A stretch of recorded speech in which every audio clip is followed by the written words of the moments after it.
ஜெயகடு super தான். அடியன் இன்னும் ஒரு 2 நிமிஷம் அடியன் விண்ணப்பிக்கிறது வந்து பகவதாடெல்லாம் கேட்கணும். வரத் பட்டர் ரொம்ப ஆச்சரியமா உபன்யாசம் சாதிச்சாச்சு. இந்த உபன்யாசத்தோடயே இந்த வருஷ பாதுகாசாசுர உற்சவம் ரொம்ப ஜோரா ஆரம்பிச்சாச்சு. இதுல ரொம்ப ஆச்சரியமான விஷயம் என்னன்னா, பாதுகாசாசுர உற்சவத்துல இன்னைக்கு பரத் பட்டர் கண்ணனுடைய திருவடிகளை பத்தியே நிறைய நேரம் சாதிச்சாரு அப்படின்றது ரொம்ப ஒரு விசேஷமான விஷயம். அப்படி ரொம்ப நன்னா இருந்தது. நிகழ்ச்சி அந்த கிரமங்கள் என்னன்னு பரத் பட்டரே சாதிச்சாச்சு.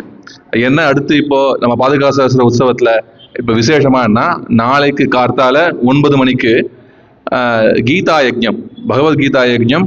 இந்த மாசம்தான் கீதையுடைய ஜெயந்தி மாசம். இந்த மாசத்துல கீதா யஜ்ஞம் பண்றதுங்கிறது ரொம்ப விசேஷம். இதுல நாமெல்லாம் எப்படி கலந்துக்கணும் அப்படின்னா, எல்லாரும் கீதை பகவத்கீதையினுடைய மூலத்தை கையில வச்சுட்டு, புஸ்தகத்தை கையில வச்சுட்டு, இப்போ அந்த யஜ்ஞம் நடக்கும்போது அவ பூர்த்தியா பாராயணம் பண்ண போறா. அப்போ எங்க பாகவதால் எல்லாரும் கூட சேர்ந்து பாராயணம் பண்றது அப்படிங்கிறது இங்க ரொம்ப விசேஷமான விஷயம். அதற்கு முக்கியமா இப்போ எங்க சரண் அப்படின்ற அமைப்பு அதுல ஒரு பெரிய விஷயம் ஒண்ணு பண்ணிருக்கோம். என்னன்னா, இந்த பகவத்கீதை அப்படிங்கிறது ரொம்ப முக்கியமான கிரந்தம் நம்ம சம்பிரதாயத்துக்கு. அதுல பலவிதமான பாட பேதங்கள் இருக்கு. முக்கியமா நம்ம சுவாமி பாஷ்யக்காரர் அவர் திருவுள்ளம் என்ன, அவர் கீதா பாஷ்யத்துல எந்த விதமான பாடத்தை எடுத்திருக்காரு, கையாண்டிருக்காரு அப்படிங்கிறத ஆராய்ச்சி பண்ணி அதன்படி வைஷ்ணவ பாடமாக பகவத்கீதையுடைய மூலம் சம்ஸ்கிருத ஸ்லோகங்களை திருத்தி பாடபேதம் என்ன, எங்கெங்க பாடங்கள் பாஷ்யக்காரர் எப்படி எடுக்காருங்கிறத ஹைலைட் பண்ணி காமிச்சு நம்ம ஏபிஎன் சுவாமி ரொம்ப அழகான ஒரு ஈவுக்காக, இது வந்து ரொம்ப பொக்கிஷமான விஷயம், இதற்கு முன்னாடி யாரும் பண்ணாத விஷயம். இதுதான் அத்தாரிட்டேட்டிவான நம்ம ஸ்ரீ பாஷ்யக்காரருடைய சம்பிரதாயத்துல வந்திருக்கக்கூடிய கீதா மூலம். இதை ரொம்ப பிரயத்னப்பட்டு கம்பைல் பண்ணிருக்காரு. இதை ஒரு ஃப்ரீயாக ஈபுக்காக டவுன்லோட் பண்ணலாம். டவுன்லோட் பண்ணிட்டு அந்த புஸ்தகத்தை கையில ஒரு மொபைல்லையோ டேப்லெட்லயோ வச்சுட்டு அந்த ஈபுக்கை அதை பார்த்து பாராயணம் பண்ணா அது இன்னும் விசேஷம். நாளைக்கு கீதா யஜ்ஞத்துல அதுல முக்கியமா என்னன்னா, 3 லாங்குவேஜ்ல இந்த புஸ்தகம் இருக்கு. தமிழ்ல படிக்கக்கூடியவா தமிழ் எழுத்துல இருக்கு, கன்னட எழுத்துலயும் இந்த புஸ்தகம் இருக்கு, சம்ஸ்கிருத எழுத்து தெரிஞ்சவா தேவநாகரி தெரிஞ்சவா தேவநாகரிலையும் இந்த புஸ்தகம் இருக்கு. இப்படி 3 லாங்குவேஜ்லயும் இந்த புக்கை வந்து நாங்கெல்லாம் ரெடி பண்ணிருக்கோம் சுவாமியோடைய கைடன்ஸோட. இதை இலவசமாக டவுன்லோட் பண்ணிக்கணும். 12 நாளைக்கு அதை வச்சுண்டு பாராயணம் பண்றதுங்கிறது ரொம்ப விசேஷம். அதை எல்லாரும் பண்ணணும் அப்படின்னு பிரார்த்திக்கிறோம். எப்படி பண்றது அப்படின்னா ரொம்ப சுலபம். இப்போ சில ஃபிளையர்ஸ்லாம் அடியன் வந்து டிஸ்ட்ரிபியூட் பண்ண எங்க பாகத்தாளுக்கு, யாரெல்லாம் எடுத்துக்கலையோ இன்னும் கொஞ்சம் எடுத்துக்கலாம். இங்க நிறைய ஃபிளையர்ஸ் இருக்கு. இதுல சில கியூஆர் கோடு இருக்கு. இந்த கியூஆர் கோடை ஸ்கேன் பண்ணிட்டேன்னா உங்க மொபைல் போன்ல இருந்து ரொம்ப சுலபமா உங்க மொபைல் போன்ல இருந்து கியூஆர் கோடை ஸ்கேன் பண்ணோம். நம்ம இப்ப பேமெண்ட்லாம் பண்றோம் இல்லையா, அந்த மாதிரி ரொம்ப சுலபம் பண்ணா ஆட்டோமேட்டிக்காக உங்களுக்கு அந்த புக்கு டவுன்லோட் ஆகி ஓப்பன் ஆயிடும். யாருக்கு 3 விதமான கியூஆர் கோட் இருக்கு. தமிழுக்கு ஒரு கியூஆர் கோட், கன்னடத்துக்கு ஒரு கியூஆர் கோட், சம்ஸ்கிருதத்துக்கு ஒரு கியூஆர் கோடு அப்படின்னு 3 விதமா இருக்கு. யாருக்கு எது தேவையோ அதை டவுன்லோட் ஸ்கேன் பண்ணி டவுன்லோட் பண்ணிட்டீங்கன்னா உங்களுக்கு அது சுலபமா இருக்கும். நாளைக்கு பாராயணம் பண்றதுக்கு ரொம்ப சௌகரியமா இருக்கும். இதை எல்லாரும் பண்ணிட்டு நாளைக்கு பாராயணத்துல அன்வைக்கணும், இந்த கீதா யஜ்ஞத்துல அன்வைக்கணும் அப்படின்னு அடியனுடைய பிரார்த்தனை. அது ஒரு விஷயம்.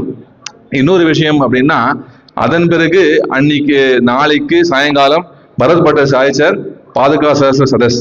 இல்ல என்ன விசேஷம் அப்படின்னு அடியனுடைய பிரார்த்தனை என்னன்னா, இந்த சதஸ் பெரிய வித்வான்கள் கலந்துக்கிற சதஸ் இல்ல. நம்ம பரத் பட்டர் இருக்கார் வித்வான்களுக்கு ரெப்ரசன்டேட்டிவா.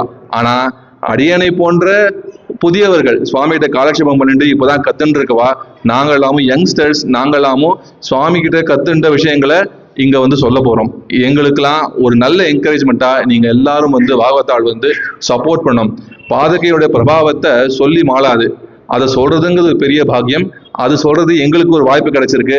நாளைக்கு கேட்கறதுக்கு உங்களுக்கு ஒரு வாய்ப்பா இருக்கும். அது இதை வந்து அவசியம் அன்வயிக்கணும் எல்லாரும். கண்ணனுடைய பாதுகையுடைய பிரபாவம் என்ன அப்படின்னு நாளைக்கு வந்து பரத் பட்டர் சொல்லிருக்காரு இல்லையா, அது என்னன்னு நாளைக்கு தெரிஞ்சுக்கணும். எங்க எல்லாரையும் சப்போர்ட் பண்ணணும் அப்படிங்கிறது அடியனுடைய பிரார்த்தனை. இன்னொரு விஷயம் என்ன அப்படின்னா, அடுத்த நாள் நாளைக்கு பாதுகாசாஸ்திர உற்சவம். இது பட்டர் வந்து சாய்ச்சாச்சு இதோடைய விசேஷங்கள் என்ன அப்படின்னு. முக்கியமா அடியன் ஒரே ஒரு விஷயம் ஹைலைட் பண்ண விரும்புறேன். பட்டர் சாய்ச்ச மாதிரி நாளைக்கு அந்த பாதுகை நம்மளுடைய கிரகங்கள்ல ஏழை பண்ணிட்டு போகலாம். பெரிய பாக்கியம் அது. இந்த பாதுகை பிரதிஷ்டை எப்படி ஆகுது மற்ற அடைய தப்பா சொல்லிருந்தா மன்னிக்கணும். பெருமாள் பிரகாரத்துல எழுந்தருளும் போது அவர் திருவடியில சாத்தி கீழே வச்சு நேரடியாக அந்த பாதுகைகள்லாம் 500 பாதுகைகள் பிரதிஷ்டையாகி வரப்போறது. நேரடியாக கிருஷ்ணன் சாத்திக் கொள்ளக்கூடிய பாதுகைகள் இவை. இந்த வேணுகோபாலன் சாத்திக் கொள்ளக்கூடிய பாதுகைகள். இதை அவசியம் பெரிய பாக்கியம். இதை எல்லாரும் முன்னாடியே ரிஜிஸ்டர் பண்ணிட்டு இதை பெற்றுக்கணும் அப்படின்னு அடியனுடைய பிரார்த்தனை. இங்க சுதர்சன் சுவாமி இங்க இருக்கார், அவர்கிட்ட இதை இங்க பின்னாடி எழுதிருக்காரு. யாருக்கெல்லாம் இது இந்த பாதுகையை நம்ம கிரகங்களை ஏழை பண்ணணும்னு ஆசையோ அவ சுதர்சன் மாமாவை அவ கிட்ட போனா எப்படி பண்ணோன்னு அவ கிட்ட அதுக்கு என்ன சமர்ப்பிக்கணுமோ சமர்ப்பிச்சு அதை வாங்கிக்கலாம். அது ஒரு முக்கியமான விஷயம். இன்னொரு ரொம்ப ஒரு விஷயம் என்னன்னா, இந்த வருஷம் பாதுகா சாஸ்திர உற்சவம் பட்டர் சொன்ன மாதிரி பாதுகா சாஸ்திரம்னா மல்லேஸ்வரம் தான். இங்கதான் இது ஆரம்பிச்சது, விதை மாதிரி இங்க விழுந்தது. அது இப்ப பெரிய விருட்சமா இந்த பூமி ஃபுல்லா பரவி இருக்கு. இது எங்க சுவாமி நடத்தக்கூடிய 75வது பாதுகா சாஸ்திர உற்சவம்.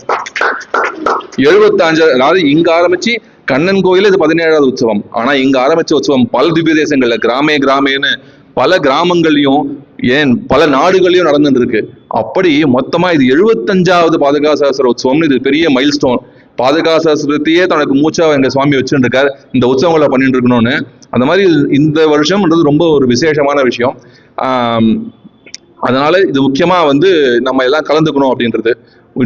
ஒரு சுவாரஸ்யமான விஷயம் என்னன்னா, இதற்கு முன்பு சில வாரங்களுக்கு முன்பாதான் ஒரு மாசம் முன்பு இல்லையா, ஒரு மாசம் முன்னாடி தமிழ்நாட்டுல சௌந்தரியபுரம் அப்படின்ற இடத்துல நடந்தது பாதுகா சாஸ்திர உற்சவம். அங்க ஒரு விசேஷமாக, அது 74வது உற்சவம். அங்க விசேஷம் என்ன அப்படின்னா, அங்க பாதுகா விஜயஸ்தம்பம் அப்படின்னு சுவாமி அங்க ஒரு ஸ்தாபிச்சு, அதாவதுன்னா பாதுகையினுடைய வெற்றி. பாதுகைக்கு வெற்றி என்ன அப்படின்னா, பக்தர்கள் அதாவது ஜீவாத்மாக்களை பெருமாள் இடத்துல கொண்டு சேர்க்கிறதா பாதுகைக்கு வெற்றி. அப்படி பாதுகையுடைய வெற்றியை நிலைநாட்டும் விதமாக பாதுகா விஜயஸ்தம்பம் அப்படின்னு அங்க ஸ்தாபிச்சிருக்காரு. இது இனிமே எல்லா இடத்துலயும் ஸ்தாபிக்கணும் அப்படிங்கிறது சுவாமி இடத்துல உள்ளம் அப்படின்னு இந்த வருஷம் அதுவும் நடந்திருக்குங்கிறத அடியன் இப்ப ஹைலைட் பண்ண விரும்புறேன். அப்படி இந்த வருஷம் பாதுகா சாஸ்திர உற்சவத்துக்கு ரொம்ப விசேஷமான வருஷம். எல்லாரும் இதை கலந்துட்டு பெரிய கண்ணனுடைய பாதுகைகளுடைய அந்த பிரபாவத்தை நம்ம எல்லாரும் கொண்டாடணும் அப்படின்னு அடியன் பிரார்த்திச்சுக்கிறேன். வேற ஏதாவது இன்ஃபர்மேஷன்? இதுதான் அடியனுடைய பிரார்த்தனை. யாரெல்லாம் இந்த பிளையர்ஸ் என்ன எடுத்துக்கலையோ எல்லாரும் எடுத்துக்கோங்க. அவசியம் ஸ்கேன் பண்ணி டவுன்லோட் பண்ணுங்க. ஸ்கேன் பண்ண முடியல எப்படியா தெரியலன்னா பக்கத்துல இருக்க கேளுங்க, இல்ல அடியன் இங்க இருந்தனா கேளுங்க. எப்படின்றதையும் அடியன் சொல்லி தரேன். அடியன் ஜெயகட சுப்பர்ணா. எல்லாரும்